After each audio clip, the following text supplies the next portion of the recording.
Hello बच्चों, आज हम जो भी टॉपिक पढ़ेंगे उसकी शुरुआत एक स्टोरी के साथ करते हैं। स्टोरी इसलिए क्योंकि ये स्टोरी मेरी है, ये स्टोरी तुम्हारी है और ये स्टोरी हम सब की है। ये स्टोरी तुम्हारी लाइफ में कभी ना कभी जरूर हुई होगी, जितनी भी तुम लोगों ने क्लासेस आज तक अटेंड करी। मैं अपने आंसर्स लिखता था स्कूल में टीचर के लिए, टीचर उस आंसर को चेक करती थी। मेरा एक फ्रेंड था, वो भी आंसर लिखता था स्कूल में, वो भी उसकी भी कॉपी टीचर चेक करती थी। दोनों आंसर में एक डिफरेंस होता था, वो डिफरेंस था मार्क्स का। बाकी मेरा जो दोस्त था उसके आंसर टेक्निकली कॉन्सेप्चुअली बहुत अच्छे होते थे, मेरे आंसर टेक्निकली और कॉन्सेप्चुअली एवरेज होते थे, जो एक नॉर्मल स्टूडेंट लिखता होगा। पर क्योंकि मेरा प्रेजेंटेशन स्किल बहुत अच्छा था, कुछ रीजन था जिसकी वजह से मार्क्स ज्यादा मिलते थे। और फिर मेरा दोस्त जाके टीचर के पास खड़े होता था और बोलता था, मैम देखिए मेरी कॉपी और ये है पर्सन की कॉपी, और दोनों कॉपी में मेरी कॉपी ज्यादा अच्छी, मैंने इतना सारा लिखा। फिर टीचर डांट के भगा देती थी कि अगर आप मेरे पास आए तो मैं मार्क्स काट लूंगी और एक्स्ट्रा, तुमने खराब लिखा है, तुमने ग्राफ देखो कैसा ग्राफ बनाया है, तुमने कोई लाइन नहीं खींची, तुमने कोई हाईलाइट नहीं करा चीजों को, एक ही पेन से लिख देते हो हर बार, कुछ तो नया करो। तो क्या है ये नया और हम ऐसा क्या करें? अब ये स्टोरी हम सब के साथ कभी ना कभी तो हुई होगी। कभी ना कभी हम या हमारा कोई दोस्त खड़ा हुआ होगा टीचर के सामने और बोला होगा मेरे मार्क्स कम है। तो आज हम इसी चीज पे डिस्कस करने वाले हैं कि ऐसे कौन से हैक्स हैं, ऐसा हम क्या करें जिससे हम 100% मार्क्स अचीव कर सकें। So friends, I am Lokesh Mule, the founders of Commerce Edge, और आज हम डिस्कस करने वाले इकोनॉमिक्स के वो पोर्शन जो हम एग्जाम में जब लिख के आएंगे, हम ऐसा एग्जाम में क्या लिखें जिससे हम full on full marks score कर सकते हैं। The topic is how to write the answer in economics to score the complete marks। मैंने इसको नाम दिया है इकोनॉमिक्स के हैक्स सीरीज। इकोनॉमिक्स के हैक्स है, तो आज जो भी पढ़ेंगे ये कुछ ऐसे हैक्स है जिसको इकोनॉमिक्स में यूज कर सकते हैं। Again, writing answer is not at all about the knowledge, it is about the tricks. ऐसा हम क्या ट्रिक यूज करें, ऐसा हम कैसे लिखें कि आंसर आते हैं, ये हमेशा नॉलेज या प्रैक्टिकल बेस्ड कॉन्सेप्ट नहीं होता। सबसे पहली बात शुरुआत करने के पहले, बोर्ड एग्जाम में 12 बोर्ड में ये क्लियर इंस्ट्रक्शंस हैं कि स्पेलिंग मिस्टेक्स, राइटिंग, क्लीनलीनेस, इनके मार्क्स डिडक्ट ना करे जाए, ये इंस्ट्रक्शन है। पर एक बात बताओ, तुम्हारे आसपास अगर साफ सफाई हो तो तुम्हें अच्छा लगता है बुरा? ऑब्वियसली अच्छा। फिर भी हम बहुत बार गंदगी कर देते हैं, लेकिन जो लोग गंदगी करते हैं, जो लोग साफ सफाई रखते हैं, दोनों को साफ सफाई तो पसंद आती है। वैसे ही जिनकी हैंडराइटिंग बुरी होती है, जिनकी हैंडराइटिंग अच्छी होती है, उन दोनों को अच्छी हैंडराइटिंग ही पसंद आती है। सो अल्टीमेट बात यह है कि ह्यूमंस इन्वॉल्व हैं और ह्यूमंस को अच्छी हैंडराइटिंग ही अच्छी लगती है। तो अच्छी हैंडराइटिंग, साफ सुथरा लिखना, क्लीन लिखना, ये सबसे पहला हैक, इसको कभी इग्नोर मत करना। इसका एक सिंपल सा ट्रिक है, अगर तुम्हारी राइटिंग खराब है तो अचानक से कोई जादू नहीं होने वाला कि कोई जादू की छड़ी घुमा दे तुम्हारी राइटिंग अच्छी हो जाए, ऐसा कभी नहीं होने वाला। तो उसका कुछ तरीका, अगर मान लो तुम्हारी राइटिंग अच्छी नहीं तो try to keep on working on it, कोशिश करो अपनी राइटिंग अच्छी लिखो। दूसरी बात, थोड़े बड़े अल्फाबेट्स लिखो और आंसर्स के बीच में गैप डाल दो। So if you are writing big numbers, you are big alphabets, answers के बीच में गैप है तो अपने आप वो चीज अच्छी लगने लगती। खराब राइटिंग, विदाउट गैप आंसर, छोटे छोटे अल्फाबेट्स, सोने पे सुहागा हो जाता है तुम्हारी खराबी के साथ कि ऑलरेडी इश्यूज चल रहे हैं, तुमने उसमें एक और इश्यू डाल दिया, इशू इज आंसर्स को तुमने छोटा लिख दिया। सो ये पहला हैक है, ये जनरल हैक है, चाहे कोई भी हम आंसर्स लिखें उसका है कि please keep your writing up to date, सबसे पहली चीज। दूसरी चीज, आज हम सेशन में क्या क्या पढ़ने वाले, क्योंकि इकोनॉमिक्स से रिलेटेड सेशन है, जनरल सेशन नहीं है। सो फर्स्ट, जनरल सेशन हम बाद में कभी कवर करेंगे। सो इकोनॉमिक्स का सेशन है, हम पढ़ेंगे how to present macro economics, how to present Indian economy and strategy for the answer writing in board examination और योर स्कूल एग्जामिनेशन, जो भी प्री बोर्ड्स या हाफ ईयर एग्जामिनेशन स्कूल में होने वाले हैं, उसको हम आंसर्स को कैसे प्रेजेंट करें। So first thing first, we'll start with economics hack में macro economics को ऐसे present. macro economics is more of numerical and practice, numerical and theory। अब न्यूमेरिकल और थ्योरी प्रेजेंट करने के लिए, न्यूमेरिकल जब तुम प्रेजेंट करोगे तो दो न्यूमेरिकल सबसे ऊपर आते हैं, first is national income, second is income determination multiply.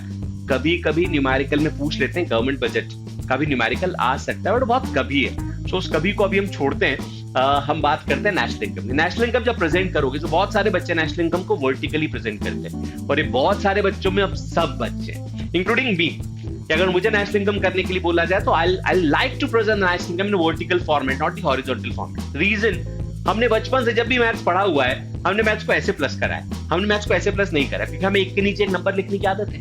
हम 10 में से 9 माइनस करते हैं, आदत पड़ गई है। तो जो आदत है वो आदत अभी भी है। National income is plus minus, कुछ चीजें प्लस करनी, कुछ चीजें माइनस करनी, will reach to the national income. तो यहाँ पे हम वर्टिकल लिख देते हैं। Teacher hates this, I don't know why, but board का एक चलन बन के आ चुका है कई सालों से। बुक्स में भी वो चलन फॉलो होता है, बोर्ड की स्टैंडर्ड कॉपीज में ही फॉलो होता है। टीचर्स को भी बहुत अच्छा लगता है कि हम नेशनल इनकम को हॉरिजॉन्टली लिखें, पहली चीज। दूसरी चीज, जब नेशनल इनकम लिखने जाते हो तो क्यों नंबर कटते हैं? बहुत बार ऐसा होता है, तुमसे जो पूछा जाए हम उसके अलावा बहुत सारी चीजें और भी लिख देते हैं। तुमसे पूछ रहा है वो एनएनपीएफसी, तुम पहले निकालते हो एनडीपीएफसी, फिर निकालते हो एनएनपीएफसी, या फिर तुमसे पूछ रहा है जीडीपीएफपी, तो तुम एनडीपीएफसी, एनएनपीएफसी, उसमें से माइनस करके जीएनपीएमपी, फिर जीएनपीएफसी। इतना लंबा आंसर्स निकालने की जरूरत नहीं है, इतनी सारी चीजें तो उसने पूछी नहीं थी ना। उन्होंने क्या पूछा है? उन्होंने पूछा एनएनपीएफसी निकालो, जीएनपीएफसी निकालो, एनडीपीएमपी निकालो, तो वही निकालो ना। तुम बहुत सारे आंसर्स मत दो। कंफ्यूजन होता है टीचर्स को, जितने कम आंसर, एक आंसर पूछा है, मतलब अगर उन्होंने 2 चीजें पूछी 6 मार्क के क्वेश्चन में, जीडीपीएमपी एंड एनईपीएफसी, तो तुम्हारे बॉक्स के अंदर 2 ही आंसर होने चाहिए। वो 2 आंसर चेक करेंगे। कई बार नहीं होता, चेक, मार्क्स डिडक्ट होते हैं। मैंने अगेन बताया, human psychology, you need to play with it. तुम्हें तुम्हारी व्हाइट कलर की नोट आंसर शीट में 2 आंसर्स हाईलाइटेड होने चाहिए बस। वो 2 आंसर उनके आंसर से मैच होने चाहिए बस। स्टेप मार्किंग नेशनल इनकम में नहीं डिडक्ट होती unless and until multiple answers ना लिखो। जितने एक बार में, अच्छा रफ में तुम कर सकते हो, लेकिन एक बार में पूरा आंसर उठा के लिखना है। फिर आता, ये है पहला न्यूमेरिकल का portion. Second numerical portion is income determination and multiplier. Easy question है इनकम डिटर्मिनेशन मल्टीप्लायर में। इनकम डिटर्मिनेशन मल्टीप्लायर के देखो 2 चीजें हैं वहां पे। एक तरीका तुम एमपीएस से सॉल्व करते हो, एक तरीका जिनको जो पढ़ चुके हैं, मेरे ख्याल सब लोग पढ़ चुके होंगे, और दूसरा तरीका तुम एमपीसी से चीजों को सॉल्व करते हो। जब तुम एमपीएस से सॉल्व करते हो तो शॉर्टकट में चीजें सॉल्व होती है। जब तुम एमपीसी से सॉल्व करोगे सो चीजें लंबे मेथड से सॉल्व होगी। कभी करके देखना मैं जो बोलना चाह रहा हूं। अब इसको पढ़ना कैसे, इसके लिए तुम लोग अलग से सीरीज देख सकते हो, मैं भी पढ़ाऊंगा नहीं। तो कंजम्पशन पैटर्न से सॉल्व करना, चीजों को लंबे मेथड से सॉल्व करना। बहुत से बच्चे सेविंग लेके उसको सॉल्व कर देते हैं। इन्वेस्टमेंट मल्टीप्लायर को सॉल्व करना है, अगर इक्विलिब्रियम लेवल को सॉल्व करना है तो सेविंग से सॉल्व करते हैं। नहीं, you have to solve with a long method. Long method में माइनस ज्यादा होते हैं, प्लस ज्यादा होता है, मल्टीप्लिकेशन होता है, डिवीजन होता है, स्टेप्स बड़ी होती है और तुम्हें मार्क्स मिलते हैं। दूसरा रीजन, ये सब मार्क्स गेन करने के लिए नहीं है, मतलब स्टेप ज्यादा इसलिए नहीं है। टीचर्स के पास जो लिखा हुआ स्टैंडर्ड फॉर्मूला है वो कंजम्पशन का होगा। मतलब सिंपल बताता हूं, k की वैल्यू, मल्टीप्लायर की वैल्यू होती है 1/1 माइनस एमपीसी, और k की एक और वैल्यू होती है 1/एमपीएस। Try to solve it with 1/1 minus MPC rather than 1/एमपीएस, you will get marks, you will get more marks, क्योंकि टीचर के पास वही है। सी, आईना हमेशा सही है। सो टीचर के जो आंसर शीट, अगर तुम्हारी आंसर शीट उससे रेप्लिकेट होती है, आईना दिखेगा तो सही होगा, ये बात याद रखना यहाँ पे। ये पहला फैक्ट। दूसरी चीज, जब तुम थ्योरी पोर्शन अटेंड करने जाओगे मैक्रो इकोनॉमिक्स में, सो मैक्रो इकोनॉमिक्स में try to write answers in small paragraphs rather than multiple points. मैंने देखा बच्चों को कि पॉइंट्स में आंसर लिखने के चक्कर में मल्टीपल पॉइंट्स बना देते हैं। नहीं, it's a concept based thing. So concept based thing में पैराग्राफ लिखो और पैराग्राफ को स्मॉल, छोटे छोटे पैराग्राफ में डिवाइड कर दो। मतलब अगर तुम्हें एक बड़ा आंसर लिखना है, जैसे तुम्हें आंसर लिखना है इन्वेस्टमेंट मल्टीप्लायर का प्रोसेस समझाना है, तो उसको बहुत सारे पॉइंट्स में मत लिखना, वेस्ट हो जाएगा। कोई टीचर 1 पॉइंट, 2 पॉइंट, 3 पॉइंट, अच्छा पॉइंट का आपस में रिलेशन नहीं, तुमसे कोई डिफरेंस बिटवीन थोड़ी पूछ रहा है, वो तुमसे बोल रहा है प्रोसेस समझाओ। तुम प्रोसेस को इतने पॉइंट्स में डिवाइड दे, प्रोसेस 3 पार्ट में होता है। हम जब वो चैप्टर पढ़ चुके हैं हम लोग, मैंने समझाया भी तुम लोग आंसर लिखने का वहां पे तरीका। तो यहाँ पे कोशिश करो पैराग्राफ में लिखो और पैराग्राफ को ब्रेक कर दो 2 या 3 पार्ट में। So teacher will come to know yes this part is introduction, this part is main and this part is conclusion. Marks मिलेंगे 100% गारंटीड। सो एक बड़ा पैराग्राफ लिखोगे, गड़बड़ है। इतना बड़ा पैराग्राफ कोई नहीं पढ़ता, बहुत गलतियां होती है, कंफ्यूजन होते हैं। दूसरी चीज, तुम पॉइंट में लिखोगे, देखो जितना ज्यादा, एक हैक बताता हूं, जितना ज्यादा पॉइंट में चीजों को लिख दोगे, गलतियां पकड़ने के चांसेस बढ़ जाते हैं। हमेशा याद रखना, ठीक है? क्यों बढ़ जाते हैं गलती पकड़ने के चांसेस? क्योंकि तुमने हर चीज पॉइंट में लिखी। इजी टू आइडेंटिफाई होता है। When writing in a paragraph, small paragraph, ignorance के चांसेस बढ़ जाते हैं। मतलब छोटी मोटी गलती होगी ना, स्पेलिंग मिस्टेक हुई, ग्रामेटिकल एरर हुआ, कभी हम इंक्रीज को डिक्रीज लिख देते हैं, गलती होती, पता सब कुछ है। इतनी छोटी सी मिस्टेक सिंगल लाइन में आइडेंटिफाई हो जाएगी, बड़े पैराग्राफ में आइडेंटिफाई नहीं होती। So will write in points, ये हमेशा याद रखना, इस चीज को इग्नोर नहीं करना। विल नॉट एग्जैक्टली पॉइंट से मेरा मतलब है छोटे छोटे पैराग्राफ, बहुत सारे पॉइंट्स मत बना देना, ठीक है? तो थ्योरी को इसी तरीके से अटेम्प्ट करना बहुत आसान हो जाएगा। Next is Indian economy. Indian economy को मैं 3 पार्ट में डिवाइड करता हूं। बच्चों को समझने के लिए बहुत आसान है इंडियन इकोनॉमी, लेकिन जब लिखने पे आते हैं इंडियन इकोनॉमी, तो सबसे ज्यादा दर्द भरा चैप्टर, सबसे ज्यादा दर्द भरी जो समस्या है वो इंडियन इकोनॉमी है।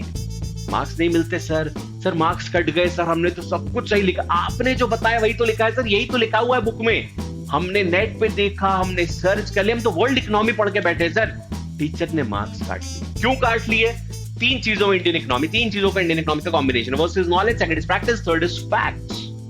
नॉलेज तुम्हें बहुत सारा है, तुम्हें पता है गरीबी क्या होती है, तुम्हें पता है अनएम्प्लॉयमेंट क्या होता है, तुम्हें पता है रूरल डेवलपमेंट कैसे करा जाता है, तुम्हें सब कुछ पता है कि इंडिया जब इंडिपेंडेंट हुआ था हमारे देश की सिचुएशन कितनी खराब थी। You can write essay on it, तुम ऐसे लिख सकते हो, लेकिन वैसे नहीं लिख सकते। वैसे मतलब जैसा टीचर चाहता है, तो टीचर क्या चाहता है, तो तुम्हें इंडियन इकोनॉमी में क्या करना है? First grab knowledge. तुमने नॉलेज ग्रैब कर दिया, तुम्हें सब कुछ समझ में आ गया, तुम्हें एग्जैक्टली पता है व्हाट इज। अच्छा, इसमें सारे कॉन्सेप्ट पढ़ लो एक बार। Indian economy is not of concept, Indian economy is more of theory. और इंडियन इकोनॉमी लिखना, मैंने बताया ना, लिखना बहुत पेनफुल चीज है, बहुत सारा लिखना होता है Indian economy. So first knowledge grab कर लो, second is start practising writing Indian economy. कैसे लिखोगे? हर एक चैप्टर का समरी लिखना शुरू कर दो। देखो, इंडियन इकोनॉमी को ऐसे समझना, बच्चे इस बात को भूल जाते हैं, हर एक चैप्टर अपने आप में एक प्रॉब्लम है। Indian economy on the eve of independence 1991 ये अपने आप में एक इवेंट हो चुका है। Poverty is the issue in India, unemployment is the issue in India, rural development is not the issue in India, infrastructure के ऊपर हम ऐसे लिख सकते हैं। So again एक एक पोर्शन, एक एक इश्यू, एक एक चैलेंज है, और यही सारे चैलेंज के ऊपर बचपन में तुम लोग ऐसे लिखते आए हो यार।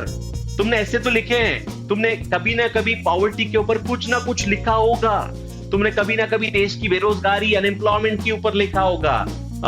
One day I will be the prime minister of India, तुमने इसमें क्या समझाया होगा? हम देश की गरीबी हटा दूंगा या हटा दूंगी, मैं देश में अनएम्प्लॉयमेंट खत्म करके एम्प्लॉयमेंट लाऊंगा, हम रूरल एरिया डेवलप करेंगे। तुमने यही सारी चीजें तो लिखी है। सो अल्टीमेटली ये सब तुम्हें पता होना चाहिए।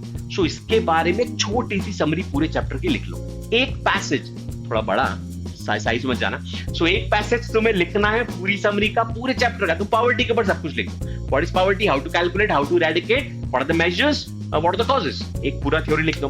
Same with employment, what is employment, types of employment, types of unemployment, then how to eradicate employment, measures, causes, सब लिख दो। Same goes with rural development. Rural development क्या होता है? एक शॉर्ट नोट प्रिपेयर कर दो। This will grab a knowledge for you, तरीका स्ट्रांग हो जाएगा। अब आते हैं ये प्रैक्टिस और नॉलेज का कॉम्बिनेशन ना, how to present the answer. मैं इसके पहले भी बता चुका हूं, मैं फिर ये बात बताता हूं। When you writing the answers, तुम्हारे आंसर में फैक्ट्स होने चाहिए, तुम्हारे आंसर में कुछ फिगर्स होने चाहिए। वो फिगर्स, वो नंबर्स तुम्हें मार्क्स दिलवाएंगे, वही तुम्हारे आंसर को डिफरेंशिएट करेंगे। तुम्हारा आंसर बाकी आंसर से, तुम अल्टीमेटली कॉम्पीट करने जा रहे हो हजारों लाखों बच्चों के साथ। तुम्हारी कॉपी जो टीचर चेक करेगा, मान लो वो 200, 250, 300 कॉपी चेक करता है, तो 300 कॉपी में तुम्हारी कॉपी कहां डिफरेंशिएट करेगी? वो आंसर की में क्या डिफरेंशिएशन होगा? The differentiation is facts. तुम्हें वो फैक्ट्स लिखने बहुत जरूरी है। फैक्ट्स का सिंपल रीजन बताता हूं। When you are grabbing the knowledge, जब तुम नॉलेज ग्रैब करके प्रैक्टिस कर रहे हो, तो तुम्हें इतना समझ में आ जाएगा क्या इशू है, तुम्हें इतना समझ में आ जाएगा देश की गरीबी कितनी है। फॉर एग्जाम्पल, देश में गरीबी जो है that is somewhere close to 25%, somewhere close to, मतलब 1/4 population of this nation is poor. अभी तुम्हें समझ में आ गया? अब अगर कोई उठ के बोल दे कि देश की 50% आबादी in India, 50% of the people are working in agriculture sector, so this sounds fake, ये थोड़ा फेक साउंड करता है। अब मैं अगर तुमसे बोलूं इस देश की 47.84% आबादी एग्रीकल्चर में, Now this sounds realistic. ये रियलिस्टिक साउंड करता है, क्यों? 47 भी रियलिस्टिक साउंड नहीं करता इतना जितना 47.84 करता है. Now there are multiple agencies, hack समझते हैं इसका. There are multiple agencies who are giving their reviews on India. कोई एक एजेंसी नहीं है. RBI is a different agency, planning commission is a different agency. India में गवर्नमेंट की multiple agencies हैं. फाइनेंस डिपार्टमेंट अलग देता है, आरबीआई अलग देता है, नाबार्ड अपने अलग फैक्ट्स निकालता है.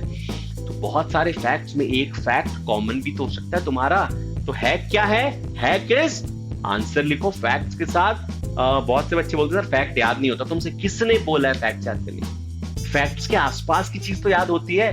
फैक्ट लिख दो 47 पॉइंट. मत लिखो 25% आबादी देश में गरीब है. Don't write 20% people in this nation is poor. Just write 23.2% people living below poverty line. Now it sounds perfect. ये थोड़ा परफेक्ट साउंड करता है. अच्छा, ये चीटिंग नहीं है. This is not cheating. की सच्चाई है कि देश में कभी भी, इतने बड़े देश में जहां पे हम आज तक ये नहीं पता कर पाए कि देश की आबादी कितनी, हम ये कैसे पता कर पाएंगे कि देश में एस्टिमेशन ऑफ पॉवर्टी का कैलकुलेशन नहीं होता. पॉवर्टी का एस्टिमेशन होता है, अंदाजा लगा दो. एक अंदाजा तुम भी लगा दो अपनी तरफ से, क्या फर्क पड़ेगा. तो आसपास का एक अंदाजा उठा के चिपका देना और ऐसे मल्टीपल फैक्ट्स के साथ आंसर लिखना. ट्रस्ट मी, तुम्हारे आंसर का वेटेज बढ़ जाएगा. ये बहुत बड़ा हैक है इकोनॉमिक्स में आंसर लिखने के लिए. This is the way to write answer in Indian economics. So knowledge, practice and last is writing facts. Now how to write the answer in examination. सबसे पहले बच्चे पूछते थे किससे शुरू करें. बच्चे इंडियन इकोनॉमिक्स शुरू कर देते. मत करना. अब ये टेस्टेड है. अब ऐसा नहीं कि ये 100% यही करना चाहिए, लेकिन ये मेरा सजेशन है. क्यों ऐसा होता है? Just give you the brief thing about this. Macro से शुरू कर देना, खत्म करना इंडियन इकोनॉमी में. मैक्रो में प्रैक्टिस के साथ शुरू करना, प्रैक्टिकल पे उसके साथ शुरू करना. Now why I am telling this, macro is a concept based. Concept की लिमिटेशन होती है. If someone ask you to explain Reserve Bank of India के जो फंक्शंस हैं, वो तुम्हें एक्सप्लेन करने के लिए आता है. कोई भी एक फंक्शन आता है. For example reserve Bank of India जो बैंकर्स बैंक है वो आ जाता है. तुम बैंकर्स बैंक में कितना एक्सप्लेन करोगे? कॉन्सेप्ट है ना कि how RBI is banker bank. एक ही चीज है, लिमिटेशन नहीं है. लिमिटेशन है उस चीज की. तुम उतना ही लिखोगे जितना होता है. तुमसे कोई नेशनल इनकम की डेफिनेशन पूछेगा, तुम नेशनल इनकम की डेफिनेशन चौथी लाइन नहीं लिख सकते. इतनी ही डेफिनेशन नेशनल इनकम की, उससे क्या एक्सप्लेन करोगे नेशनल इनकम को? सो नेशनल इनकम एक्सप्लेन हो गया. मतलब एक चीज एक लाइन में भी एक्सप्लेन हो सकती है, 2 लाइन में भी एक्सप्लेन हो सकती है. उससे ऊपर लिखने की जरूरत नहीं है. फिर मैं तुमसे पूछूं देश की गरीबी के बारे में समझाओ, कितना समझाओगे? बहुत गरीबी है देश में. सो इतने बड़े देश की गरीबी समझाने जाओगे तो लिमिटेशन नहीं है. So start writing with facts. Facts जल्दी खत्म हो जाएगा. दूसरी चीज, फैक्ट्स में अगर तुमने आधा लिखा तो मार्क्स कटेंगे. नेशनल इनकम की डेफिनेशन, बाकी मैक्रो इकोनॉमिक्स में कुछ भी उठा के देखो, अगर तुमने कोई चीज अधूरी छोड़ दी सो मार्क्स डिडक्ट हो जाएंगे. इंडियन इकोनॉमी में अधूरी छोड़ने का कोई लॉजिक नहीं. मतलब तुम जहां छोड़ोगे, अगर तुमने सही से उसको फिनिश कर दिया तो वो कंप्लीट माना जाएगा. मतलब 5 लाइन और 7 लाइन के बीच में इंडियन इकोनॉमी में डिफरेंस नहीं होता. क्यों नहीं होता? वो सिर्फ दिखता ज्यादा है, दिखता कम है.